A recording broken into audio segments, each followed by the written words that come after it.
Brought to you by Palvi Agrico. पालवी ॲग्रिको, भारताचा पहिला AI तंत्रज्ञानावर आधारित B2B आणि B2C ई-कॉमर्स प्लॅटफॉर्म. शेतीसाठी जे काही लागणार थेट तुमच्या बांधावर पोहोचणार, मोबाईलच्या एका क्लिकवर. देशभरात वोट चोरीचा मुद्दा चांगलाच तापलाय. राहुल गांधींसह अनेक काँग्रेस नेते आणि सोबत अनेक विरोधी पक्षाचे नेते पुरावे दाखवत निवडणूक आयोगावर आरोपांची माळ लावतायत. आयोगावर आरोप होतात सत्ताधारी भाजपकडून प्रतिहल्ला केला जातोय, आयोगाचा बचाव केला जातोय. अशात वारंवार विरोधकांकडून होणाऱ्या आरोपासाठी भाजपनं आता काउंटर अटॅकची जोरात तयारी सुरू केली आहे.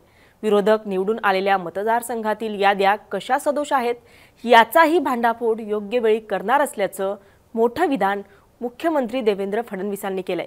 फडणवीस नेमकं काय करणार आहेत, त्यांच्याकडे नेमके असे काय पुरावे आहेत आणि भाजपचा काउंटर अटॅक नेमका कसा असेल, जाणून घेऊयात या व्हिडिओच्या माध्यमातून. नमस्कार, मी छाया आणि आपण पाहताय मुंबई तक. आधी काँग्रेसचे नेते राहुल गांधी यांनी थेट मतचोरीचा आरोप केला. नंतर महाराष्ट्रातले घोळ इथल्या नेत्यांनी बाहेर काढले. राज ठाकरे आणि उद्धव ठाकरे यांनी तर मतदार याद्यांमधील घोळ दुरुस्त केल्याशिवाय स्थानिक स्वराज्य संस्थांच्या निवडणुका घेऊ नका अशी मागणी केली आहे. शिवाय विरोधकांचं शिष्टमंडळ सलग 2 दिवस मंत्रालयात जाऊन निवडणूक अधिकाऱ्यांना भेटलं. आता माहिती अशी आहे की काँग्रेसने मतदार याद्यांच्या पडताळणीसाठी एक समिती नेमली आहे.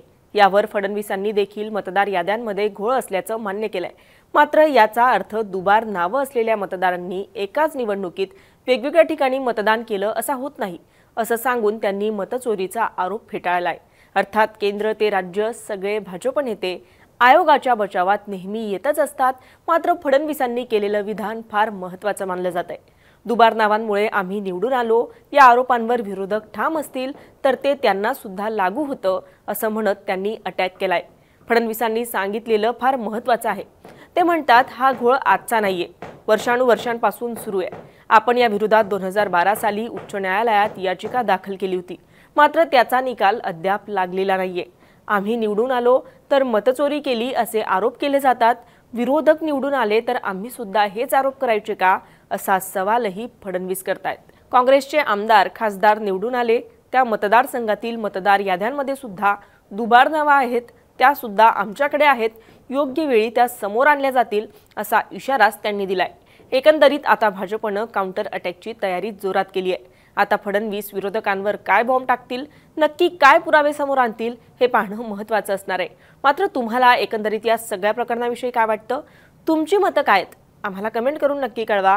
आणि मुंबई तकला जर आपण नवीन असाल तर मुंबई तक चॅनलला सबस्क्राईब करायला विसरू नका. हा व्हिडिओ पाहिल्याबद्दल धन्यवाद.